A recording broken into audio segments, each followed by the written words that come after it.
Assalamualaikum warahmatullahi wabarakatuh. Selamat pagi dan salam sejahtera untuk kita semuanya.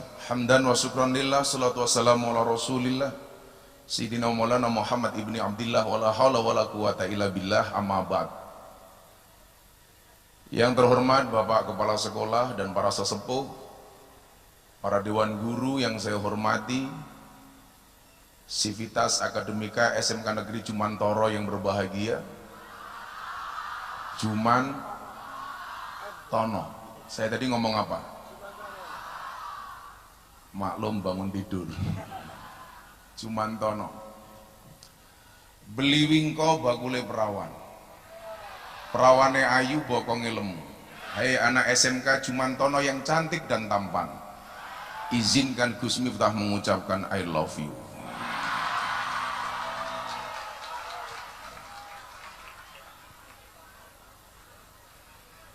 Saya itu sedang mengkampanyekan politik dengan cinta kasih,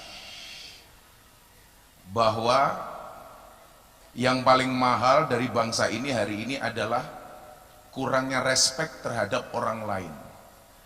Apa penyebab kurangnya respek? Karena kurangnya rasa cinta. Makanya hari ini Mas Alit, saya niati saya datang dengan membawa cinta.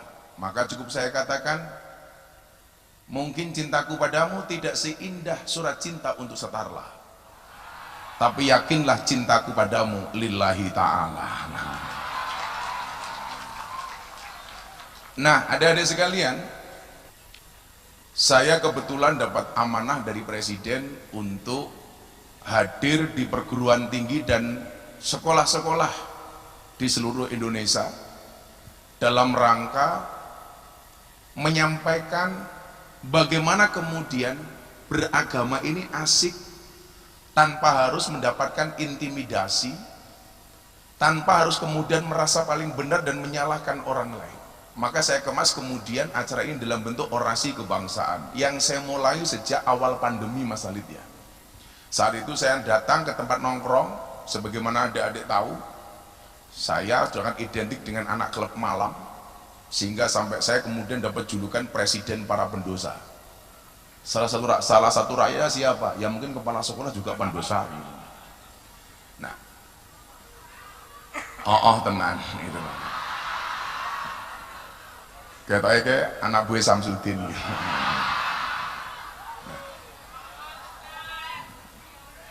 Yang saya berharap kemudian apa? Saya kemas dalam obrolan ringan soal kebangsaan. Saya kemudian mengambil tagline moderasi beragama, dan berbangsa yang happy dan menyenangkan. Nah, tentunya untuk menjadi orang yang happy dan menyenangkan itu dibutuhkan rasa cinta. Kalau dalam bahasa agamanya mungkin mahabbah. Nah, inilah yang kemudian hari ini perlu kita bangun.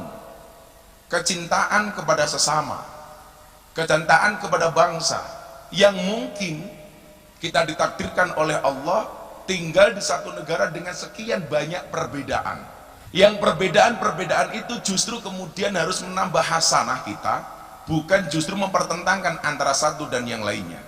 Adik-adik, saya selalu menganalogikan begini, kenapa sambal itu rasanya enak?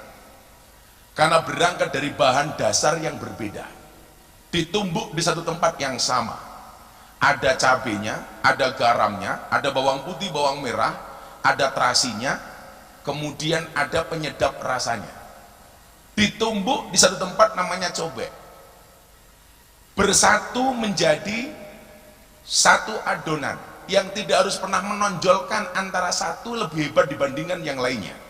Cabai tetap menjadi cabai, garam tetap menjadi garam, bawang tetap menjadi bawang. Tapi ketika mereka ditumbuk di satu tempat yang sama dengan menghargai satu yang lainnya, maka sambal itu kemudian menjadi harum baunya dan nikmat rasanya. Coba Anda bayangkan kalau makan sambal yang dimakan cabenya dulu, baru kemudian bawangnya, baru kemudian terasinya, terakhir baru kemudian micinnya, ya bengoren cangkemmu gitu loh. Nah, saya yakin di SMK Jumantono ini pasti akan ada sekian banyak perbedaan dari suku yang mungkin tidak hanya Jawa. Saya kemarin di Madiun ada yang dari Papua, ada yang dari Sulawesi. Yang dari warna kulit ada yang ditakdirkan berbeda, ada yang putih, ada yang kuning, ada yang gelap kayak Mas Alit. Kamu yang hitam santai saja. Saya selalu mengatakan hitam itu lebih menyenangkan dibandingkan putih. Buktinya apa? Tai lalat lebih menyenangkan dibandingkan panu. Pengen beraimu ke bak panu. Buktinya kopi hitam menyenangkan. Mbak-mbak belajarlah dari kopi. Tetap menjadi hitam dan pahit, tidak harus menjadi putih dan manis untuk dicintai.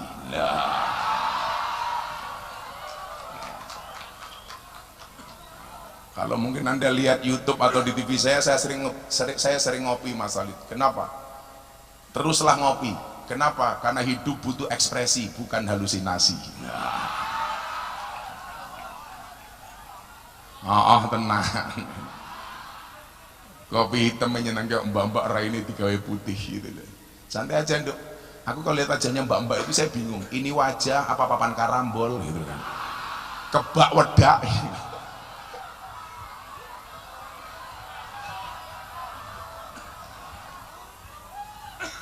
Ada ibu gurumu yang wajahnya kayak papan karambol. Wah. Tapi saya sepakat bahwa wajah itu perlu dirawat, bukan diedit, betul?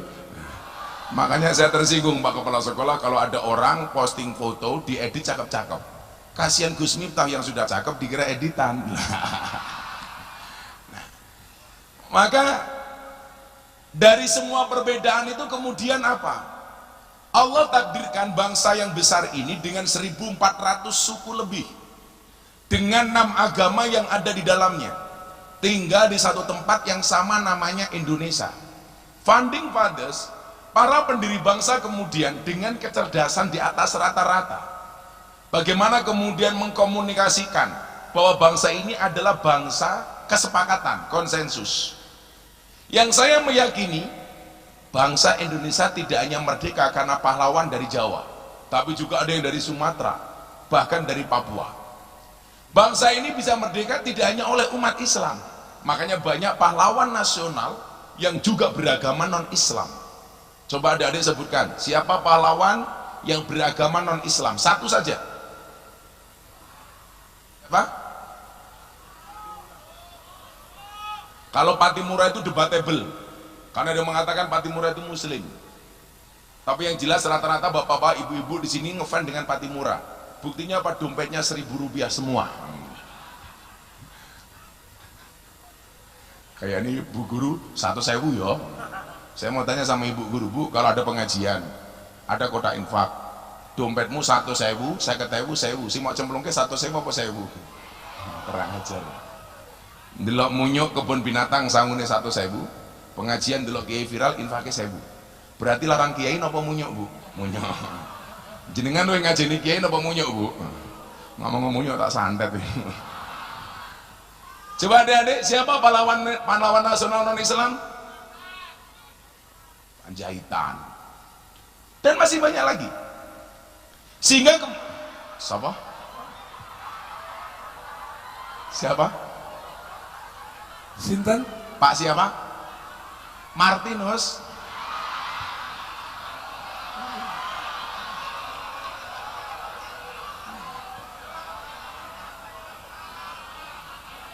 Pak Martinus guru apa? Oh, guru olahraga. Nus Martinus diwangi.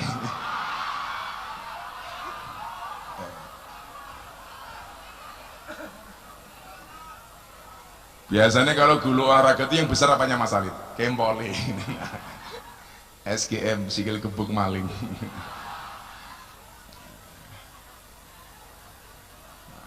Kalau guru olahraga itu yang besar kakinya. Kalau guru BK beda yang gede. Cangkemnya. Kan galak biasanya.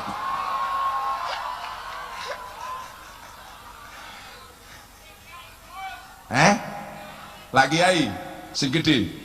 Loh, saya punya teori. Cowok itu kalau burungnya besar biasanya burungnya kecil. Nah, kamu tanya kok itu. Yang gemuk-gemuk hati-hati. Guru ya itu. Jadi kalau cowok itu kata dokter teman saya itu kalau perutnya besar burungnya kecil. Lah Gus Miftah kan perutnya kecil berarti burungnya alah.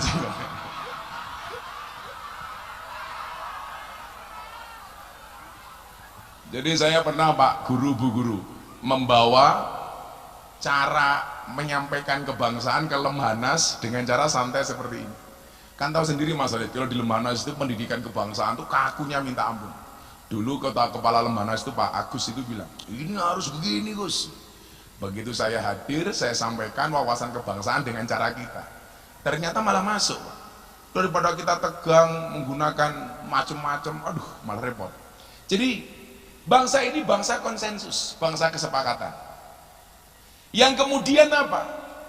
Dengan segala atribut dan simbolnya, bangsa ini dikemas supaya anak bangsa di kemudian hari mempunyai rasa cinta dan kebanggaan terhadap bangsa ini. Maka kenapa kemudian dibuat Pancasila sebagai sebuah ideologi dengan tujuan mempersatukan anak bangsa yang kita mengenal satu tagline besar Bhinneka Tunggal Ika, yang di situ kemudian anak bangsa seperti adik-adik ini yang walaupun berbeda, never mind. Kalau orang Arab mengatakan apa Mas Alid? Mafi muskilah. Kalau bahasanya anak-anak sini, no word. Sehingga apa? Ketika melihat sesuatu yang berbeda itu bukan satu yang aneh Bu. Makanya adik-adik ingat ya, sekalipun hari ini saya sudah orang yang mungkin mau alaf dengan saya itu lebih dari 200 orang, tapi satu pun itu tidak ada yang saya ajak. Begitu ada orang nembung saya masuk Islam, pasti saya tolak, karena saya nggak mau dikira intervensi mengajak orang yang punya agama untuk masuk ke dalam agama saya nggak mau. Termasuk yang mungkin paling fenomenal DJ Katy Butterfly dari Thailand, seorang DJ cantik. Dulu ketemu saya tahun 2018 di Bose VVIP Club Bali. Saya ngaji sorenya, dia nge-DJ malamnya. Dan kalau nge-DJ Mas Alid, subhanallah, mengko tangan karo sempakan tok. Untungnya saat itu saya pakai kacamata hitam, sehingga mata saya melotot tidak kelihatan.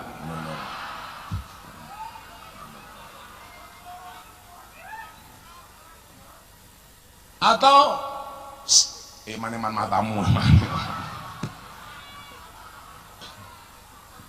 Atau seorang yang pernah murtad 12 tahun, 10 sampai 12 tahun, seorang bintang dari jebolan Indonesian Idol, Nania Yusuf, juara 3 kalau nggak salah. Dia kemudian ketemu saya, bertanya tentang kebinekaan, bagaimana kemudian Islam melihat perbedaan itu seperti apa. Tahun 2021, saat itu saya lagi dibully gara-gara saya memberikan kajian kebangsaan di Gereja Bethel Indonesia Jakarta Utara atas undangan Pendeta Johan. Ada Johan di sini. Nah ini, saat itu orang-orang yang benci dengan saya bilang apa Bu? Miftah dibaptis di bawah salib. Waktu itu saya keluar gereja 1 hari 2 hari aman. Begitu hari ketiga pembulian luar biasa. Netizen dengan segala komentarnya, benar netizen dengan segala cangkemannya. Saya waktu itu Pak trending Twitter hampir 2 minggu. Ceramah saya di gereja ini kemudian ditranslate dalam bahasa Inggris, kemudian beredar ke Amerika. Sehingga waktu itu saya mendapatkan undangan untuk berbicara toleransi yang diundang oleh Kota Los Angeles, Amerika Serikat saat itu. Nah, di beberapa daerah timur di Indonesia seperti di Manokwari, di Papua, kemudian di Manado, di daerah-daerah timur, nama saya begitu fenomenal, Gus Miftah tokoh toleransi. Tapi apa, di teman-teman kita sendiri di Muslim, saya dihujat habis-habisan, dasar Miftah kafir. Apakah saya marah? Tidak. Saya jawab, dasar Miftah kafir, ramah salah, syahadat meneh. Selesai. Orang kafir 70 tahun Bu, membaca la ilaha illallah sekali, itu terbakar kekafirannya. Alasan mereka mengkafirkan saya apa? Karena saya masuk tempat ibadah agama orang lain. Jawaban saya sederhana, kalau masuk tempat ibadah agama orang lain dibilang kafir, berarti orang Jawa Tengah ini mayoritas kafir. Kenapa? Karena biasa masih Candi Prambanan dan Candi Borobudur. Modar aku ya gue. Terus bayar di kafir-kafir kayak gitu loh. Nah, maka kemudian apa? Pola pikir inilah yang kemudian perlu kita moderasi. Moderasi yang dalam bahasa agamanya namanya wasatiyah. Yang bisa kita lihat dalam surat Al-Baqarah 143, wa kadzalika ja'alnakum ummatan wasaton. Kamu itu jadi umat yang tengah-tengah saja. Nggak usah terlalu ekstrim kanan, nggak usah terlalu ekstrim kiri. Sehingga paham-paham seperti ini Bapak Ibu guru itu harus dimoderasi. Ketika sesi tanya jawab Bapak Ibu guru, itu ada siswa yang maju ke depan. Ternyata dia beragama Buddha, satu-satunya anak yang beragama Buddha di sekolah itu. Dan luar biasanya apa Pak? Dia jadi ketua OSIS. Saya bilang begini, ini keren banget. Anak Buddha di mayoritas siswa yang beragama Islam, saat itu saya data mayoritas 99,9% Muslim, Buddhanya 1, Kristennya 2 kalau nggak salah. Tapi ini anak mampu jadi ketua OSIS. Saya tanya sama kepala sekolahnya, bagaimana kemudian Anda memberikan pemahaman bahwa orang berbeda agama itu never mind, nggak ada masalah. Sementara coba Anda lihat, Jawa Tengah itu terutama Solo Raya, itu begitu banyak kemudian paham-paham yang dianggap agak keras. Termasuk Solo, kemudian Sukoharjo, ya mungkin Karanganyar. Mudah-mudahan tidak di Jumantono lah. Gitu. Sehingga kemudian saya kaget. Inilah yang kemudian kita harus pahami bahwa di dalam beragama dan bernegara kita punya tatanan masing-masing. Ada hal-hal yang kemudian harus kita pertahankan secara fanatik. Contoh, ketika Deddy Corbuzier tanya sama saya waktu itu tahun 2018, saya viral di klub malam, Deddy Corbuzier kemudian mengundang acaranya, saya di acaranya. Waktu itu acaranya kopi susu. Acara Deddy Corbuzier kopi susu ya? Iya. Apa Bu? Lah ya kopi susu, kopi hitam, susu putih, goblok.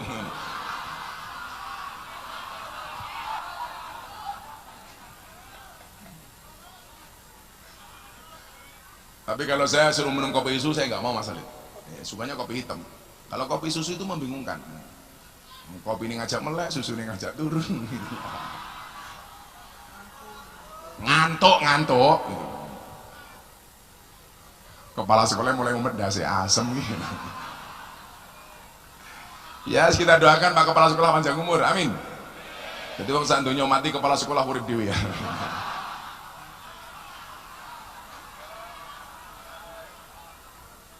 Tapi saya meyakini lah kepala sekolah ini orang baik, betul? Maka saya berwasiat, tolong jangan dikubur sebelum mati.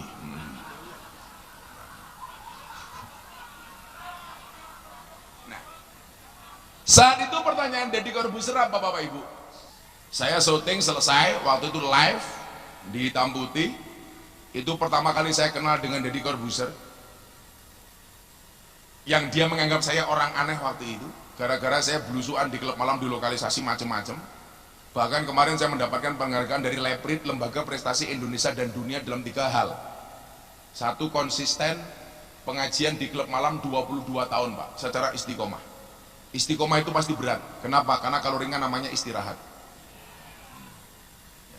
Kemudian yang kedua, saya dapat penghargaan sebagai ustadz selebriti yang paling banyak fotonya dilukis di bokong truk. Ada 350 truk yang bokongnya dilukis gambar Gus Miftah. Gitu. Yang paling menyedihkan, kayak gini contohnya. Lah, kayak ini kan. Cukup Rokib dan Atik yang menilai amalku, cangkemmu ra usah melu-melu. Ini rata-rata ditulis di bokong truk. Nah, ini kayak gini. Yang paling menyedihkan satu, ada gambarnya apa enggak saya enggak tahu.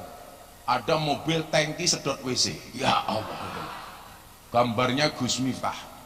Dan quote-nya enggak asik, Pak. Silitmu adalah rezekiku.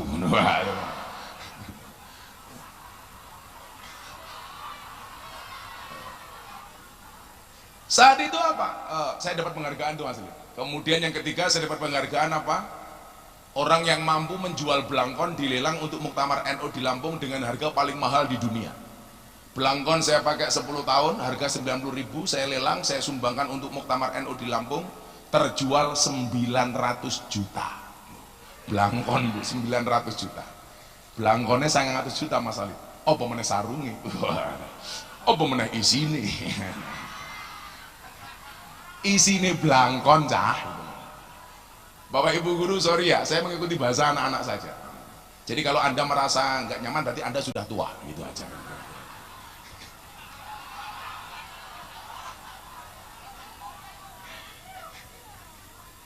Kenapa Bu? Kita seumuran? Wah, sok muda lu. Tapi ini keren Pak, saya dulu guru kiai saya bilang, Le, kamu besok kalau nyari istri guru saja. Loh kenapa Pak Kiai? Oh enak, kalau kamu punya istri guru, asik, kamu masuk kamar ditanya sama istrimu, Mas, masih ingat pelajaran kemarin? Iya itu. Terus saya jawab gimana Pak Kiai? Jawaban, lupa mama. Nah, pasti istrimu akan jawab, ayo Pak ulangi lagi. Iya.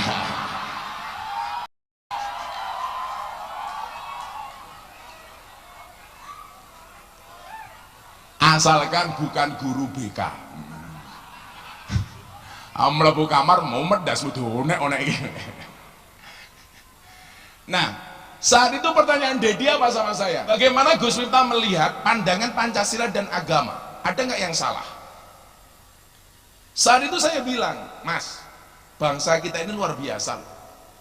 Dulu Funding Fathers tahu bahwa kita ini berbeda soal agama.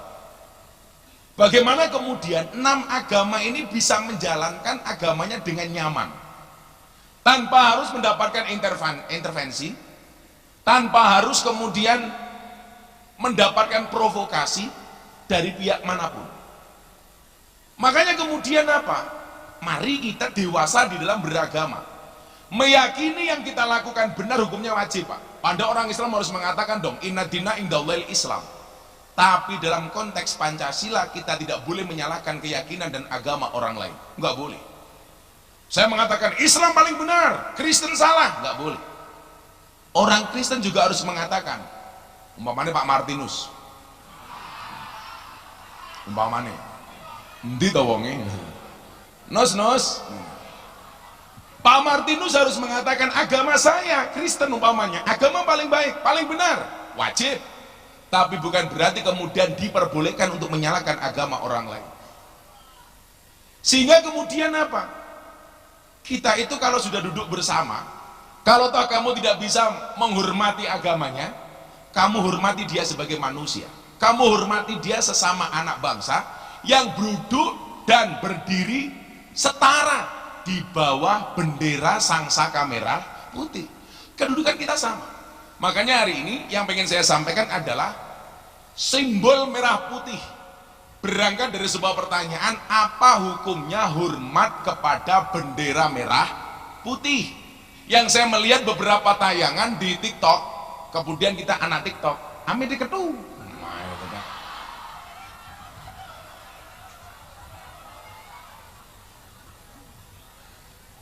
Saya itu kebetulan Pak,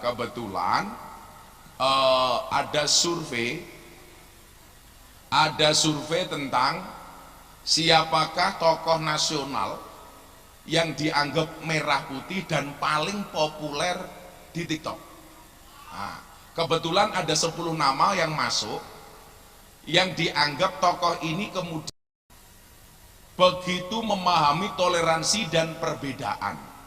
Dari 10 nama itu hampir semuanya politikus, pejabat publik, gubernur, menteri, dan lain sebagainya. Satu-satunya nama yang masuk bukan pejabat politik, bukan tokoh publik, sebagai gubernur, menteri, itu cuma saya. Nomor 10 ada Caimin dengan tagar. Jadi begini Pak, kalau dulu kayak almarhum Kiai Jainuddin MZ, dai sejuta umat, tolak ukurnya nggak ada Pak. Cuman kalau pengajian pengunjungnya banyak. Kalau sekarang Pak Anda ngomong sejuta opat atau sekian umat, itu bisa diukur, tolak ukurnya dari medsos. Contohnya salah satunya adalah dari tagar yang ada di TikTok. Nomor 10 ada Mohaimin Iskandar dengan tagar 4 juta, sekian. Nomor 9 ada Airlangga Hartarto 31 juta. Nomor 8 ada Prabowo Subianto 105 juta. Nomor 7 ada Sandiaga Uno ada 123 juta. Nomor 6 dengan tagar 184 juta ada Ridwan Kamil. Nomor 5 Puan Maharani 212 juta tagar. Nomor 4 Erick Thohir 244 juta tagar. Nomor 3 Anies Baswedan 331 tagar. Nomor 2 Gus Miftah 500 juta tagar. Nomor satu ada Mas Ganjar Pranowo. Artinya ini kemudian harusnya dimanfaatkan oleh Bapak Ibu guru, bahwa TikTok itu hanya jangan dianggap sebagai sebuah entertain, tapi sebagai salah satu cara untuk mengedukasi anak kita, Pak. Makanya kalau bisa Bu Guru juga punya TikTok dong, nggak ada masalah. Ya walaupun followernya cuma 2, 3, 4 ya nggak apa-apa lah gitu.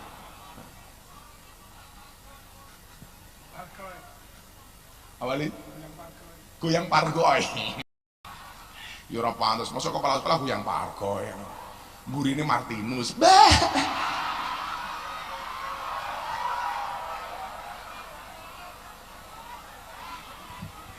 Goyang pargoy bersama kepala sekolah dan Martinus.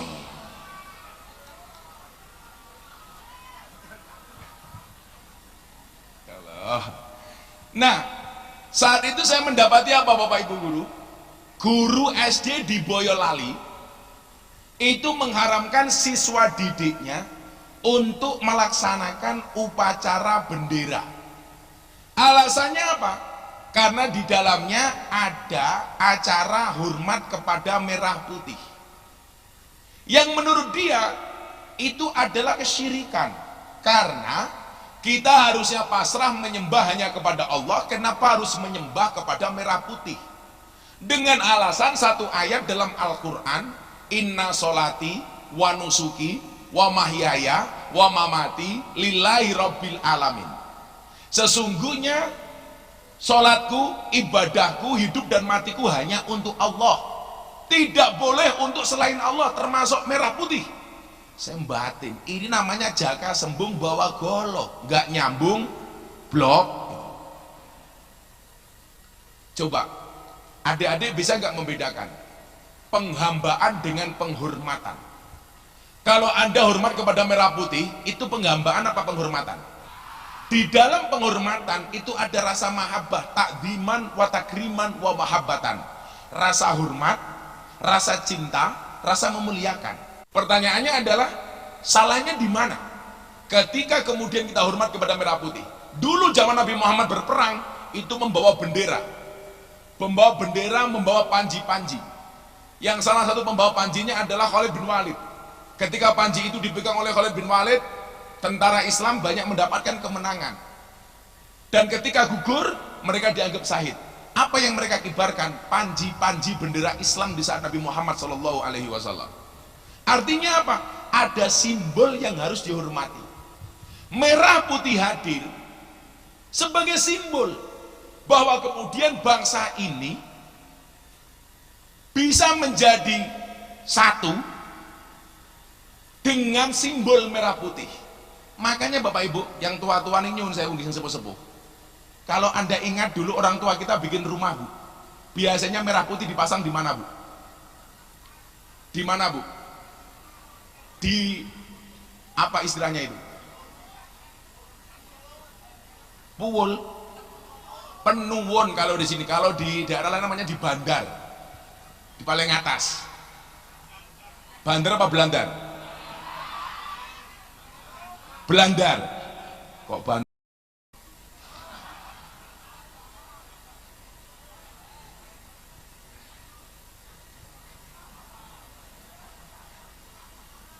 Di Belandar. Saya dulu tanya begini, Pak, kenapa sih kalau dipasang di Belandar? Kan rumah-rumah dulu kan nggak ada internet ya, nggak ada plafon, belum ada, pasang di situ. Ternyata Bapak Ibu adik-adik, kenapa orang tua dulu kita masang merah putih di Belandar, di Pinuwun itu? Karena saat penjajahan, ketika orang tua kita masang merah putih di hadapan rumah, itu diancam bunuh oleh Belanda. Jangan pasang merah putih di hadapan rumahmu. Ini adalah negeri penjajahan. Ini adalah negaranya Belanda dan sekutunya. Maka kemudian apa? Disiasati dengan masang merah putih di Belanda. Tujuannya apa? Untuk menumbuhkan semangat mencintai Indonesia. Kalau rumah-rumah dulu itu Mas Alid, biasanya di Belanda dikasih merah putih, kemudian di depan rumah itu ada 2. 1 pisang rojo, 2 kemudian padi. Lah sudah nom-nom mesti ngerti, nggak tahu. Tapi kalau yang usia sepuh kayak kepala sekolah mungkin tahulah gitu. Pak kepala sekolah usianya berapa Pak kepala sekolah? Oh 58, ya patang tahun meneh lah. Pensiun gitu loh. Oh malah 2 tahun lagi, oh 60 ya, 2 tahun lagi pensiun. Ya mudah-mudahan Pak kepala sekolah masuk surga. Amin. Berangkat habis sholat asar. Di barasar mau dari ojo kok. Nah, dipasang pisang rojo. Nah, ini teman-teman kayak teman-teman tentara ini harus paham. Kayak Pak polisi, kayak koncoku Bimas, ya Dai Bimas ya. Kudu ngerti ini. Sehingga kemudian apa? Saya waktu itu bertanya, Pak Guru, Pak Kiai, kenapa dipasang pisang raja depan rumah? Kenapa kemudian dipasang padi? Kenapa pasang merah putih di blandar dan lain sebagainya? Ternyata Bapak itu semua simbol. Simbol bahwa hidup ini butuh simbol. Contoh begini, saya nulis begini. Kenapa di blandar itu dipasang merah putih? Yang menurut Habib Lutfi, merah putih itu mengandung 3 hal. Di dalamnya ada harga diri bangsa, jati diri bangsa, dan kehormatan bangsa. Artinya apa? Kalau Anda tidak mau hormat kepada merah putih, berarti Anda tidak menghargai bangsa. Oh, apa ngene panggungnya buruk sih sana. Kita yang protes rondoi. Itulah hidup, memang indah bila disertai dengan janda dan tawa. Oh canda itu. Loh, balik meneh iki ngapa ya? Le, urip mungkin koyo batik. Tahu kenapa? Kakean pola. Pola ya. Jadi dalam merah putih itu ada harga diri bangsa, jati diri bangsa, dan kehormatan bangsa. Makanya kemudian apa? Kalau Anda tidak mau hormat kepada merah putih, ya Anda tidak punya kehormatan. Kalau Anda tidak mau hormat kepada merah putih, Anda tidak punya jati diri. Kalau Anda tidak mau hormat kepada merah putih, berarti Anda tidak punya harga diri. Karena di dalamnya ada harga diri, ada jati diri, dan ada kehormatan.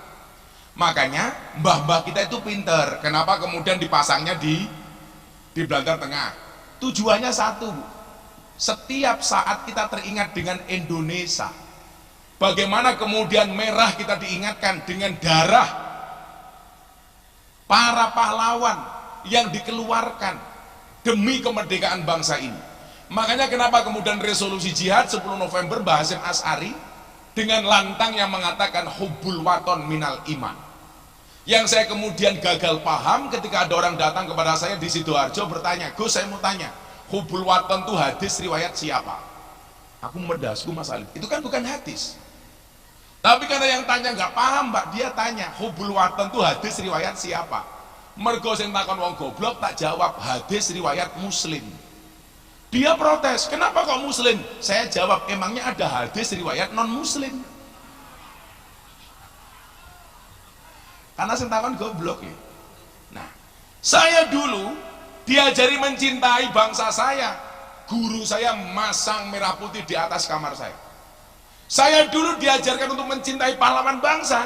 Kamar saya dipasang gambar Mbah Hasyim Asy'ari, tokoh NU yang merupakan pahlawan nasional. Pertanyaannya Bapak Ibu, mohon maaf, hari ini anak-anak banyak yang tidak kenal dengan tokoh dan pahlawan nasional. Kenapa? Karena memang sekolah tidak mendukung mengajarkan itu kepada anak-anaknya. Hari ini sekolah hanya fokus kepada mata pelajaran hanya untuk ujian akhir nasional. Dulu zaman saya Pak Kepala Sekolah, coba Anda lihat Pak, ada pendidikan namanya PSPB, Pendidikan Sejarah Perjuangan Bangsa. Anak-anak ini pasti nggak pernah mendapatkan itu. Nggak ada. Dulu kita dari SD masuk SMP mendapatkan pendidikan apa Pak? Penataran P4. Dari SMP ke SMA penataran P4. SMA masuk kuliah penataran P4, wawasan kebangsaan dan lain sebagainya. Dulu saya SD, guru saya mewajibkan kepada saya untuk menghafalkan nama menteri, untuk menghafalkan nama-nama pahlawan, sehingga kemudian kita familiar dengan nama-nama seperti Cut Mutia, Cut Nyadin. Sekarang nggak tahu Bu, taunya siapa? Taunya sekarang hanya Cut Mini, Cut Keke, Cut Tari. Kenapa? Karena memang pendidikan kita tidak mendukung untuk itu. Kita tidak diajarkan untuk mencintai bangsa ini dengan menghafal lagu-lagu kebangsaan umpamanya. Sehingga anak-anak taunya justru lagu Satru, taunya Mendung Tanpa Udan, ojo dibanding-banding ke apa meneh? Apa? Payung, payungnya lagu apa? Denny Caknan. Aku ngerti aku malah stasiun balapan kali. Ning stasiun balapan kota Solo sing dadi kenangan kowe kaya asu kel. Oh kaya karo aku to lali.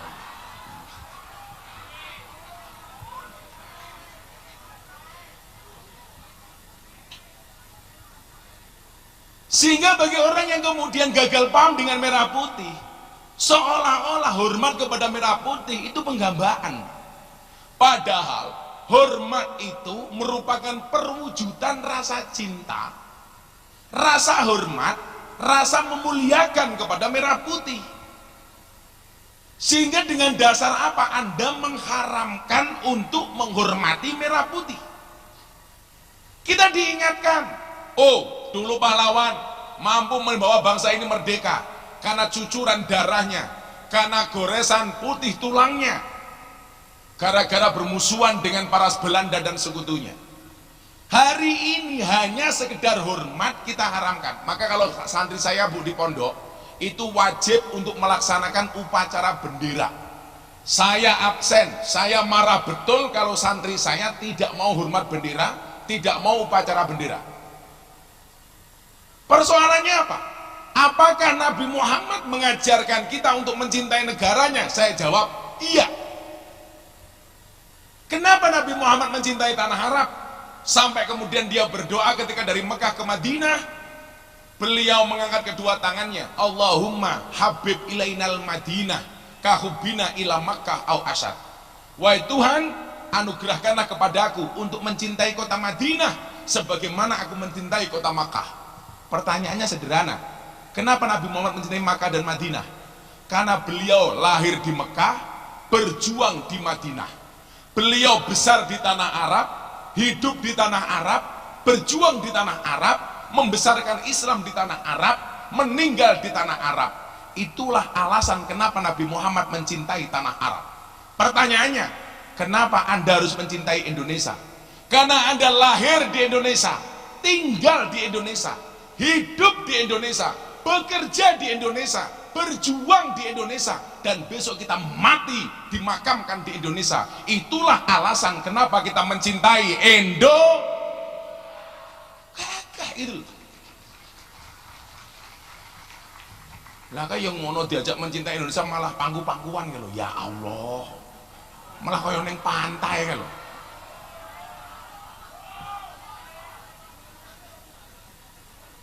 Kayak malah micek gitu. Ya Allah gitu. Yes, kita doakan yang tidur mudah-mudahan tidak bangun lagi. Amin.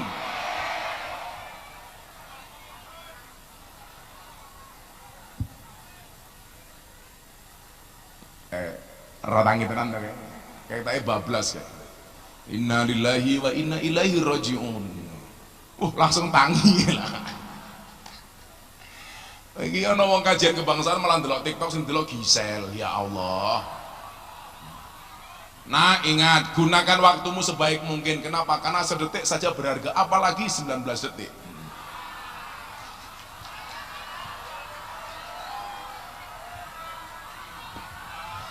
Saya ngomong waktu Bu, al waktu asmanu minad dahabi. Waktu itu lebih berharga daripada emas. Makanya Pak Kepala Sekolah bilang waktu itu adalah uang. Makanya kalau Anda ngajak ketemu Pak Kepala Sekolah bilang sorry saya nggak ada waktu, berarti Kepala Sekolah nggak punya uang. Makanya kalau para istri minta uang dikasih waktu. Diam adalah emas. Makanya kalau istri minta emas kita diam. Ya Allah, bu gurune lemune ya Allah. Ciri-ciri orang gemuk itu adalah kalau duduk tungkai diselonjorke. Nah, soalnya wetengnya buat kan. Ibu kena penyakit asam urat. Kalau asam urat saya tambahin ibu. Obatnya asam urat itu gampang bu, gula batu. Gulone diwenehi asame, watune ngenutuki urate. Insyaallah mari ya bu. Santai ya bu, karena ada teori yang mengatakan 100 kg di bumi itu sama dengan 30 kg di Mars. Itu artinya ibu tidak gemuk, hanya salah planet bu ya.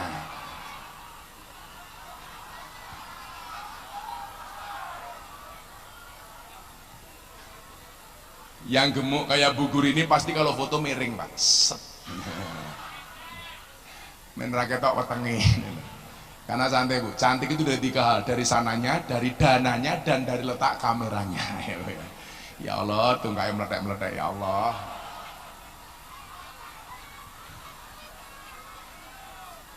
Gua belimbing buah pisang, raine glowing, kakinya belang-belang. Gua belimbing di atas ketek, raine glowing, tungkai meledak.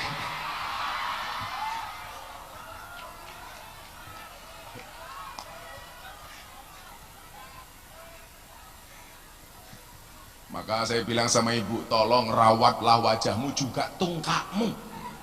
Raine wow, kakinya weh. Nah maka ada sekalian yang saya cintai, kita harus bangga pada merah putih. Kenapa? Karena bendera merah putih adalah simbol negara Indonesia.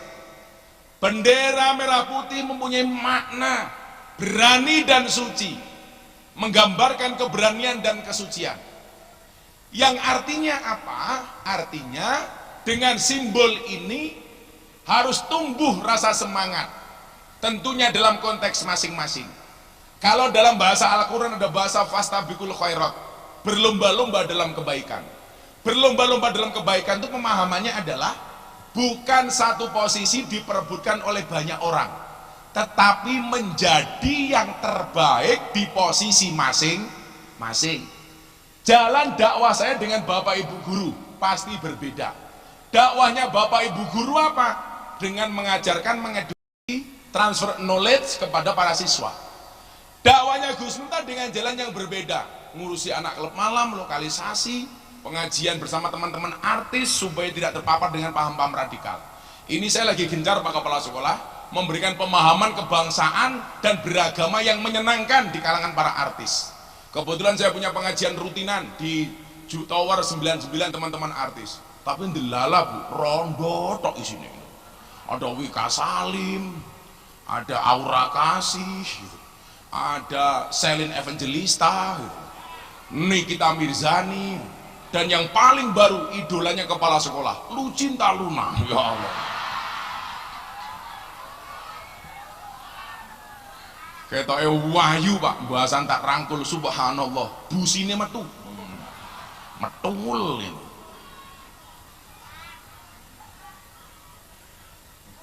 Fastabiqul khairat itu artinya apa? Menjadi yang terbaik di posisi masing-masing. Anda siswa, jadilah yang terbaik di posisimu. Bagaimana menjadi siswa yang terbaik? Belajarlah dengan penuh ketekunan. Ingat anak-anak, orang yang niat belajar dimanapun dia akan mendapatkan pelajaran. Tapi orang yang tidak niat belajar, sedang belajar pun dia tidak akan pernah mendapatkan pelajaran. Menjadi yang terbaik. Caranya bagaimana? Ikuti semua proses. Karena ingat, sukses itu melalui banyak proses, bukan melalui banyak protes. Nah, sebagai guru sama. Guru kewajibannya belajar. Bukan untuk difoto-foto, apalagi nyuruh siswanya. Nggak boleh, nggak boleh. Ini adalah korban eksploitasi dari guru BK. HP ini keros yang gaya.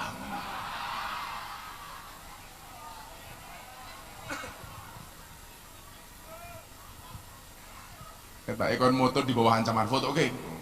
Ora bijimu papat. Jadi menjadi yang terbaik. Sehingga kemudian apa? Nggak ada waktu dan ruang bagi kita hanya untuk ngurusi orang lain. Kalau kemudian satu posisi untuk diperebutkan banyak orang, bu, yang terjadi apa? Kita saling menjatuhkan dong. Padahal mohon maaf, kita ditakdir dengan cara hidup masing-masing. Saya selalu mengatakan apa? Jangan pernah kemudian iri dengan orang lain. Kenapa? Karena kita hidup di atas bumi yang sama, tetapi di atas takdir yang berbeda. Ya, nggak usah tepuk tangan. Apa arti tepuk tangan tanpa saweran? Jangan bangga dengan tepuk tangan, karena nyamuk juga mati karena tepuk tangan. Ayo awakmu jomblo, ingat, nyamuk saja ditepuk pakai 12 telapak tangan, masa cintamu bertepuk sebelah tangan? Ya.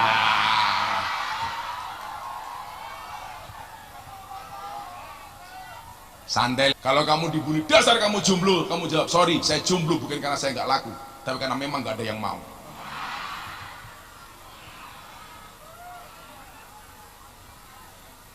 Santai nak, akan datang satu saat kamu akan dipertemukan dengan orang yang tepat, yang kedatangannya untuk menetap bukan karena nafsu sesaat. Iya. Saya dulu nggak pacaran karena memang nggak ada yang mau, tapi nggak ada masalah. Hari ini saya katakan, di balik kesuksesan seorang laki-laki akan ada banyak mantan yang menyesali. Wah. Lapak kepala sekolah beda. Di balik kesuksesan seorang laki-laki ada doa dari seorang istri. Nah, itu artinya apa? Semakin banyak istri, semakin banyak yang mendoakan. Setuju ibu-ibu? Setuju, setuju. Kalau perempuan beda le. Di balik wajah istri yang glowing ada suami yang gulung komeng.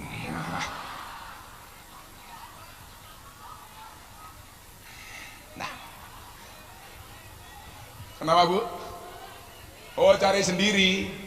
Itulah. Saya ditanya sama perempuan, Gus boleh nggak istri bekerja? Oh boleh. Kenapa? Karena suami itu hanya titipan. Kalau tidak diambil Allah, minimal diambil mantan. Iya. Ibu-ibu tahu kenapa move on itu berat? Move on itu berat kenapa? Karena dari SD sampai perguruan tinggi yang dipelajari hanya mengingat dan menghafal, bukan melupakan. Iya.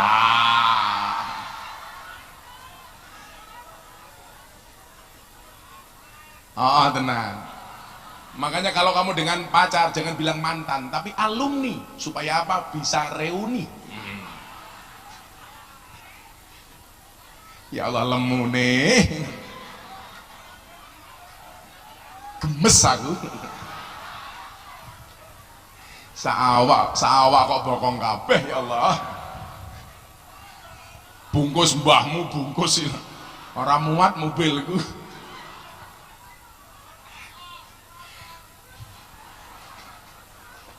Kurang ajar ini. Bu guru ini kayak ban tronton, kurang ajar pakai ngawur. Kayaknya kamu dendam banget ya. Fastabiqul khairat itu menjadi yang terbaik di posisi masing-masing. Pak guru, saya apresiasi dengan segala kelebihan dan kekurangannya, mampu memberikan pendidikan kepada siswa-siswinya. Anak-anak belajar dengan sebaik-baiknya, itu juga bagian dari fastabiqul khairat, Bu. Gak usah membandingkan kehidupan kita dengan orang lain, atau kemudian Anda gak usah iri ketika kemudian strategi kita dicontoh oleh orang lain. Saya dulu ingat betul Bu, ibu saya itu untuk bantu kiai bapak saya yang kiai kampung itu jualan kerupuk. Kebetulan kerupuknya laris, ditanya sama tetangganya resepnya apa, bagi orang lain mungkin gak dikasih, tapi sama ibu saya dikasih. Kemudian tetangganya bilang, Bu, kalau resepnya dikasih orang lain nanti berpotensi dicontoh loh. Jawaban ibu saya apa? Resepku iso dicontoh, tapi rezekiku ora bakal iso dicontoh. Kalau bahasanya Gus Miftah apa? Strategi bisa dikopi, rezeki nggak bisa dipaste. Wah, jadi bisa itu. Makanya kita nggak harus kemudian iri, yang gara-gara itu kemudian apa? Merusak persaudaraan sesama anak bangsa. Tetaplah berjuang di rel masing-masing.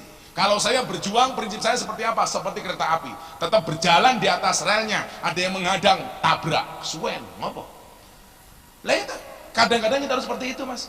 Ngapain? Saya ngaji di klub malam, di Cimaki, tabrak urusan. Dan saya selalu bilang, kalau adik-adik posting sesuatu di Instagram, di medsos, di TikTok dan sebagainya, coba Anda lihat, banyak mana kira-kira komentar dengan like-nya? Lebih banyak like-nya apa komentarnya? Sing jawab komentar ini berarti randu follower. Pasti lebih banyak like-nya, Bu. Pertanyaan saya, kenapa kalau Anda posting sesuatu lebih banyak like-nya dibandingkan komentarnya? Karena seberapa banyak pun orang yang membencimu dengan komentar-komentarnya, yakinlah di luar sana lebih banyak yang mencintaimu dari dalam hatinya. Wah. Kalau jomblo beda. Kenapa lebih banyak lagi dibandingkan komentar? Karena banyak orang cinta tetapi tidak berani mengatakannya. Lah. Maka mari kita tempatkan merah putih sesuai dengan proporsinya. Bahwa kita hormat kepada merah putih bukan berarti kita menyembahnya, bukan berarti kita menghamba kepadanya, tapi salah satu bentuk rasa kita mencintai Indonesia.